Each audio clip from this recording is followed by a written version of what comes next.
చంద్రబాబుది మంచి పాలన కాదు ముంచే పాలన అని విమర్శించారు విజయవాడ మేయర్ రాయన భాగ్యలక్ష్మి. చంద్రబాబు పాలనలో మహిళలు ఘోరంగా మోసపోయారన్నారు. ఆడబిడ్డ నిధి, తల్లికి వందనం పేరుతో మహిళలకు ఎగనామం పెట్టారన్నారు. రాష్ట్రాన్ని డ్రగ్స్, గంజాయి, కల్తీ లిక్కర్కు అడ్డాగా మార్చేశారని ఆగ్రహం వ్యక్తం చేశారు మేయర్ రాయన భాగ్యలక్ష్మి.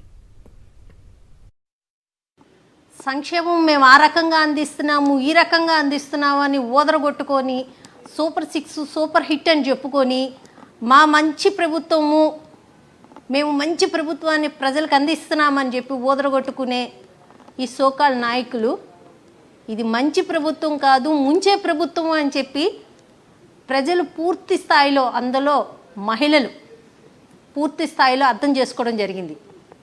ఈరోజు జగన్మోహన్ రెడ్డి గారు గత 5 ఏళ్ల కాలంలోన ఏ రకంగా చేయూతగా ప్రతి ఒక్క మహిళకి 18,000 చొప్పున జమ్మేసేవారో, వీళ్ళు ప్రతి నెల 1,500 చొప్పున మేము జమేస్తాము అని చెప్పి ఇప్పటికీ 18 నెలల కాలం పూర్తవుతున్నా కానీ మహిళలకి సమాధానం చెప్పే పరిస్థితుల్లో లేరు.